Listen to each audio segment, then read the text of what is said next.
तो Gauss law करते हैं।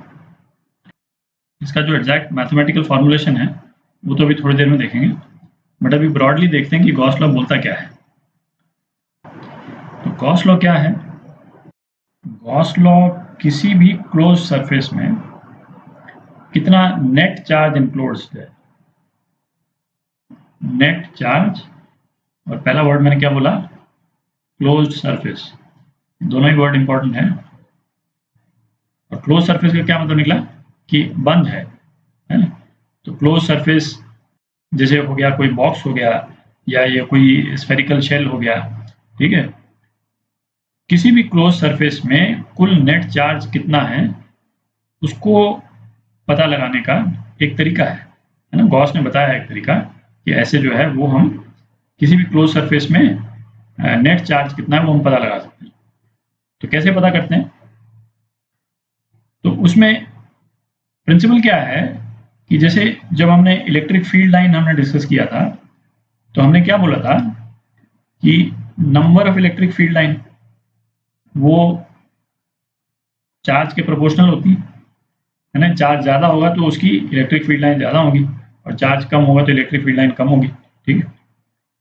अच्छा, हमने ये भी देखा था कि इलेक्ट्रिक फील्ड लाइन जो है वो इलेक्ट्रिक फील्ड के स्ट्रेंथ के भी प्रोपोर्शनल होती है ना। हमने कहा था कि भाई जहाँ पे इलेक्ट्रिक फील्ड ज़्यादा है वहाँ पे इलेक्ट्रिक फील्ड लाइन ज़्यादा पास पास होंगी, ठीक है, ये E1। और जहाँ पे इलेक्ट्रिक फील्ड लाइन दूर दूर है वहाँ पे इलेक्ट्रिक फील्ड कम होगी उसकी स्ट्रेंथ।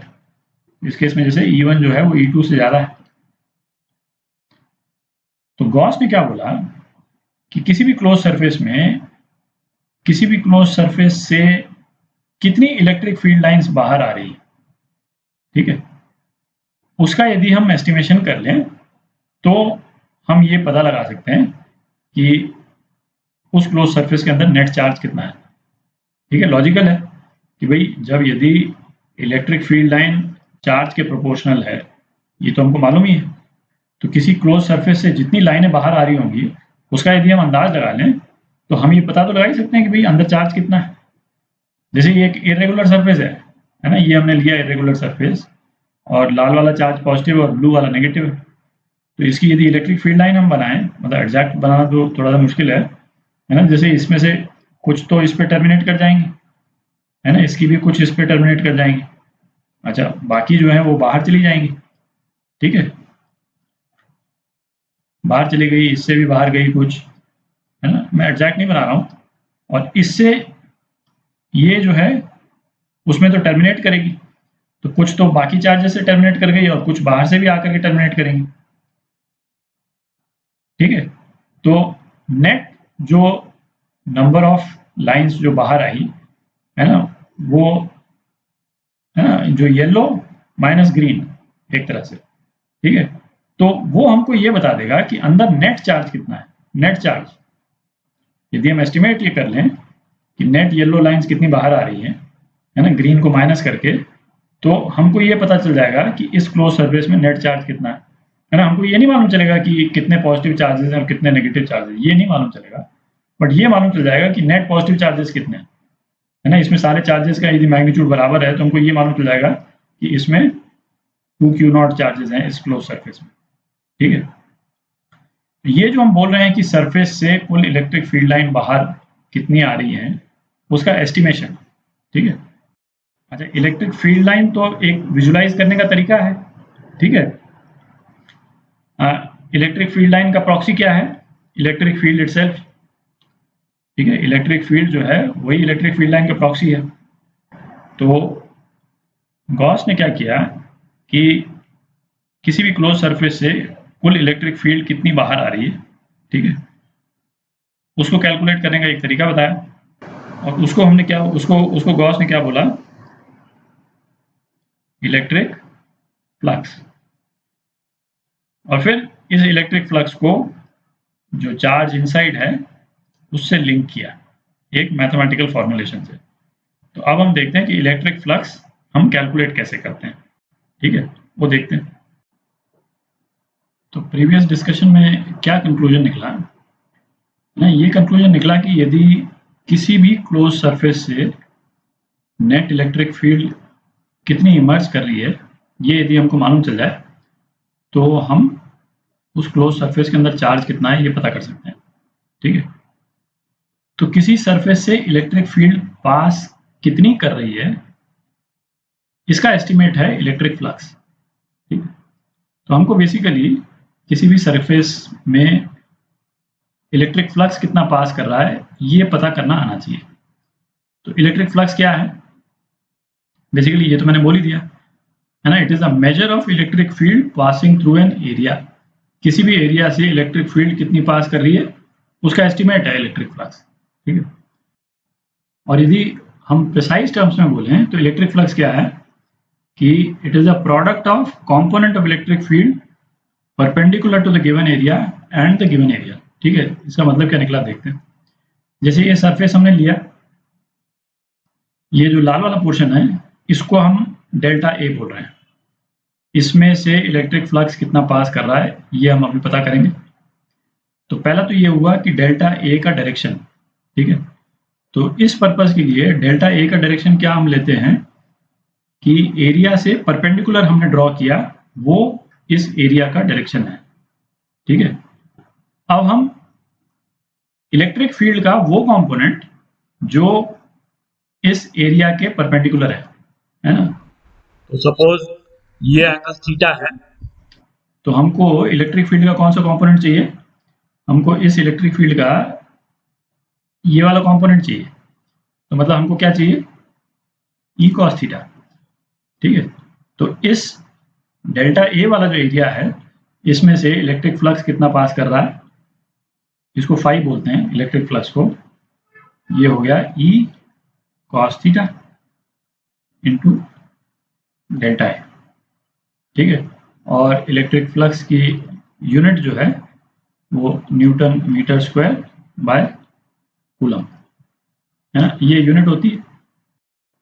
तो फ्लक्स चाहे हम दो तरह से निकाल सकते हैं भाई, या तो जैसे इस वाले केस में हमने निकाला इलेक्ट्रिक फील्ड का वो कंपोनेंट जो एरिया के परपेंडिकुलर है, ई कॉस थीटा इंटू डेल्टा है, या फिर हम ये भी कर सकते हैं कि एरिया का वो कंपोनेंट जो इलेक्ट्रिक फील्ड के परपेंडिकुलर हो। तो एरिया का वो कंपोनेंट जो इलेक्ट्रिक फील्ड के परपेंडिकुलर हो, है कि नहीं, तो वो भी हम निकाल सकते हैं। अब जैसे इस डिस्कशन में इलेक्ट्रिक फील्ड के डायरेक्शन में तो कोई कंफ्यूजन नहीं है। एरिया का डायरेक्शन हम क्या लेते हैं, एरिया का डायरेक्शन लेते हैं जो भी एरिया है उसके परपेंडिकुलर डायरेक्शन में हम जो है एक वेक्टर बनाते हैं, है ना, वो एरिया का डायरेक्शन होता है। और क्लोज सरफेस में है ना हम क्लैरिफाई करेंगे कि क्योंकि जैसे अभी इस वाले सरफेस में तो जो इसके परपेंडिकुलर तो दो वेक्टर्स बना सकते हैं ना, एक वेक्टर तो इस तरफ भी तो हम बना सकते हैं, है ना, हमने अपने डिस्कशन के लिए अभी इस तरफ बनाया है, पर क्लोज सरफेस में जो एरिया का डायरेक्शन एक ही तरफ बनता है, और वो फिर जब क्लोज सरफेस हम डिस्कस करेंगे है ना, तो उस टाइम पे क्लियर करेंगे उसको। तो अच्छा, अब ये तो हो गया किसी एक पर्टिकुलर सरफेस से फ्लक्स कितना पास कर रहा है ना, उसका एस्टिमेशन हमने किया। पर हमको चाहिए क्लोज सरफेस से फ्लक्स कितना पास कर रहा है उसका एस्टिमेशन। तो वैसे करते हैं, क्लोज सरफेस लेते हैं। अच्छा, तो फ्लक्स थ्रू अ सरफेस हम फिर इस फॉर्म में भी लिख सकते हैं इसको, है ना, ई डॉट ए। ठीक है, ई का डायरेक्शन तो अभी डिस्कस कर ही लिया, ई के डायरेक्शन में तो कोई दिक्कत नहीं, और ए का डायरेक्शन जो है वो एरिया के परपेंडिकुलर जो लाइन है ना, वो ए का डायरेक्शन है। ठीक है, तो ये जो है वो फ्लक्स का मैथमेटिकल फॉर्मुलेशन है। अच्छा, और अभी तो अपन ने एक प्लेन सरफेस के लिए लिया कि कितना फ्लक्स पास कर रहा है, हमको चाहिए क्लोज सरफेस के लिए। तो अब एक बार क्लोज सरफेस डिस्कस करते हैं, है ना, उससे क्लियर हो जाएगा। अच्छा, सपोज ये एक हमने हॉलो क्यूब लिया है, उसके अंदर कोई चार्ज नहीं है, और हॉलो क्यूब को हमने एक यूनिफॉर्म इलेक्ट्रिक फील्ड में रखा है जैसा दिख रहा है। ठीक है, तो जब क्लोज सरफेस होता है तो उसमें मेन पॉइंट क्या देखना है कि जो एरिया का डायरेक्शन है वो डायरेक्शन होता है जो कि क्लोज सरफेस से बाहर की तरफ आ रहा हो। ठीक है, तो हर एक सरफेस में 2-3 सरफेस का एरिया का डायरेक्शन हम बनाते हैं जरा, है ना। इसको यदि हम सरफेस 1 बोलते हैं, ठीक है, यदि मैं सरफेस 1 बोलूँ इसको, तो मैं यहाँ पे लिख भी देता हूँ इनफैक्ट सरफेस 1, तो एरिया का डायरेक्शन जो है ना इसमें ये होगा, ठीक है। इस वाले सरफेस को सरफेस 2 बोल देते हैं, तो इसमें एरिया का डायरेक्शन बाहर आता हुआ ये होगा, ठीक है।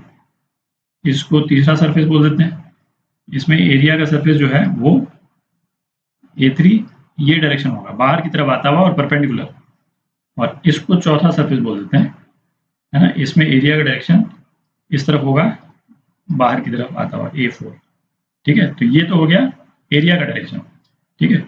अब 2 साइड्स छूट गई, है ना। 2 साइड्स अपन जब A1 और A4 का डिस्कशन करेंगे तो जो बाकी जो 2 साइड बची हैं वो उसका डिस्कशन भी A1 और A4 के जैसा ही होगा, तो ठीक है, उस तरह से अपन इंटरप्रेट कर लेंगे उसको। तो अब निकालते हैं, इसमें से हमको क्या निकालना है कि नेट फ्लक्स इस क्यूब में से कितना पास हो रहा है, ठीक है। तो फ्लक्स हमने कैसे डिफाइन किया था, E